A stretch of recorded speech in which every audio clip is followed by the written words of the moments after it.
Jack Dempsey, a sensational young tiger with amazing speed and two murderous hands. Jess Willard, the biggest man to hold the title under Marquis of Queensberry rule. Jess has the muscles of a wrestler and the sheer power of a raging bull when his temper's aroused. He stands 6 feet 6 inches in height and weighs 240 pounds. His great arching chest measures 56 inches. Though half a foot taller and 50 pounds heavier than his rival, the tall pine of the Potawatomi is rated only a 5-4 favorite over the Manasseh Mauler. The 70,000 spectators pack around the ring in the blistering sunshine. The championship belt of gold and silk is paraded for all to see, symbol of every heavyweight king from John L. to Willard himself. Gloves have been brought out now and fitted to their big-boned hands. The referee, Ollie Ficord, calls Willard and Dempsey from their corners for instruction. Now you can see what a difference there is in their size.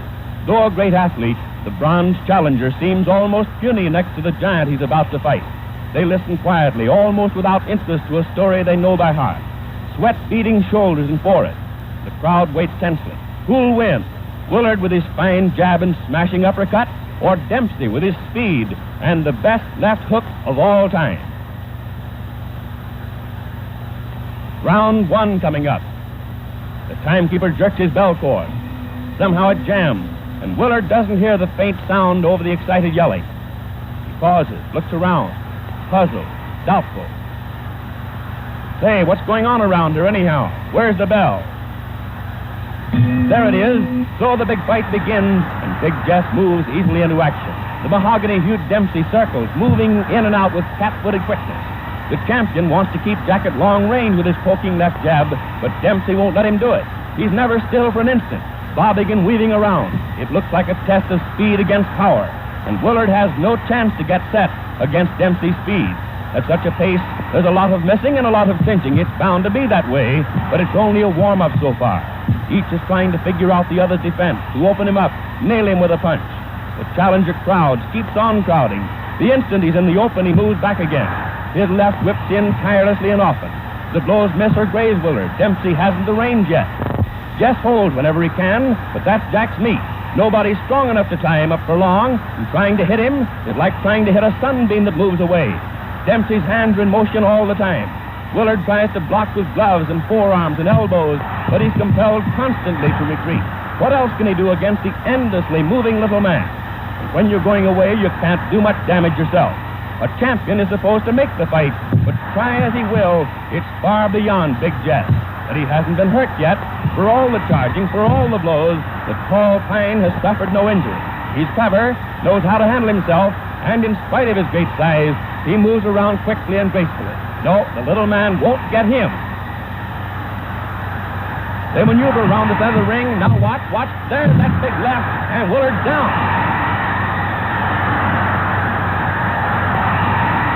Up. Sure he's up. Dempsey heard him along the rope, beating away with both hands. There's that left again, and Willard's on the floor for the second time. The champion's dazed, groggy, but he's game. He's up again. The fist drumming on him. And down he goes. Falls along the floor like a wounded animal, crouching with his back half turned as he arrives. The mauler overwhelms him with a hysterical burst of fury that sends him to the floor for the fourth time. Dempsey stands over the stricken man, his fist cracked.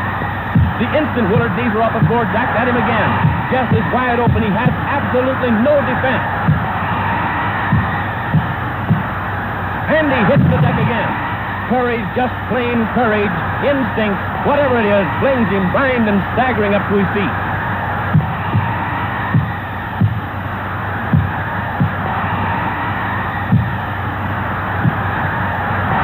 Willard reels around the ring, powerless, with Dempsey pumping right and left into him.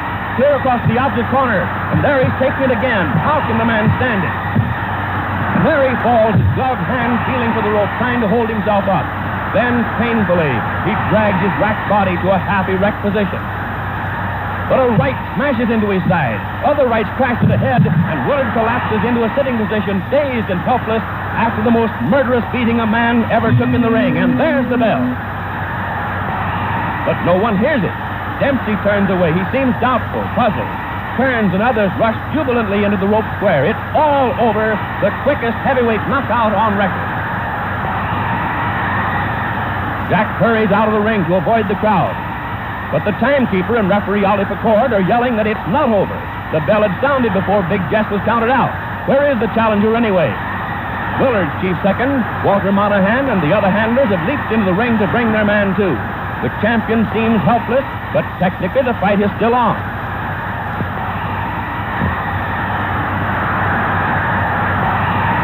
Doc Kearns rushes to the rope. Jack, hey Dempsey, come back, come back.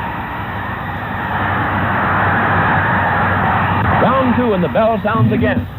Amazingly enough, Willard rises for the second round. Beaten as no man ever has been, he advances into Dempsey's raging fist. He jabs as though any jab could keep that tiger away from him. With all his wearied, broken body, Jess does his best to keep going. Why? It's no use, he hasn't a chance, but there's a tradition of all champions behind him. He has to fight even when he has nothing left to fight with. Jess may not have been a great champion, but no braver man ever laced on a pair of gloves. If he quit under punishment, no one would blame him. It's courage, nothing but magnificent courage that's holding him on his feet. No matter what he does, he can't get away from that tiger who's stalking him. His arms and legs are heavy with exhaustion. Salt sweat burns the gashes Dempsey's fists have opened. When Jack bores in and hits him, drives him around the ring, he can't muster enough strength for a dangerous punch in return. The seconds and minutes are ticking by faster and faster. There isn't much time left in the round. If he's to get his KO before the bell rings, he'll have to do it in a hurry. But Willard's only thought is to protect himself, and weak and tired as he is, it's no cinch to get him set for the finishing punch, even when he's driven helplessly back against the rope. He wobbles about and clinches, does his best to save himself from his relentless foe. There are only a few seconds remaining now. No chance for a finishing blow. It's too late. Mahler spins the champion around out there in the center of the ring. And there's the bell, and referee Picord sends his men to the corner. Back in just a moment. Round 3, and at the start of the third, there's no easing up in Dempsey's attack. His left hook still thunders. In the clinches, Willard is no longer strong enough to make even a pretense of blocking the uppercuts that shake and hurt him. Still, the clinches are the only sanctuary left him. Out in mid-ring, he's helpless. He's lost all coordination between brain and hand. His efforts are pitiful. He was big and good-looking and smiling when he came into the ring. Now he's a lurching, tottering wreck of a man. Dempsey beats at him, in the body, shifting his attack for a moment from that pitiful face. A new champion's being born here, born in the torrid heat among the yells of 70,000 spectators, born in blood and effort and pain. It's bad for Willard, taking the hammer blows of the ring's greatest puncher, but it's no picnic for the man who's winning either. His lungs strain, his heart beats in his throat, his arms are like lead, but still he carries on that deadly attack. He pours leather at the giant who should have gone down long ago, who would have gone down, but for the heart of a lion and the endurance of a buffalo. Even the spectators are beginning to flinch at the sight. This is no fight, it's a slaughter, a massacre. Big Jess has no more chance than a babe in arms. Look at the heavyweight champion of the world. His face is pounded almost to a pulp. His tired, dazed eyes peer through a mask of blood.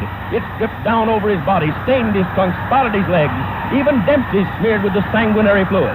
Each time the Mauler goes into the clinch, he gets more of it. Why doesn't the referee stop it? Why? But Ollie Picord comes from the old school. There's only one way for a champion to finish, they say, and that's on his back.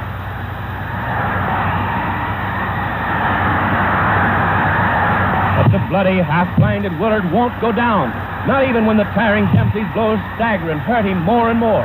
And again the seconds are running out. The round's nearly over. And the impossible has happened again. Big Jess has lasted through this another murderous round with this roaring Dempsey.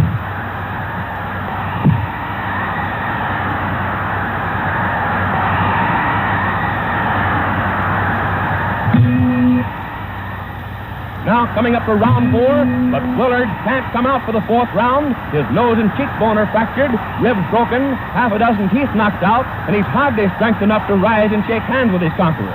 In this most unusual of fights, an idol has been born. Dempsey the Mauler. Unusual, every second of it. The bell failed to sound clearly at the start. The champion was knocked down 7 times in the first round. The challenger left the ring and had to be called back. Willard lost his title while sitting in his corner. Every minute is crammed with drama, as the ring is now with yelling, excited men. Dempsey's in everyone's mind and heart. Dempsey the killer, Dempsey the champion. They'll see him in action for 8 flaming years to come.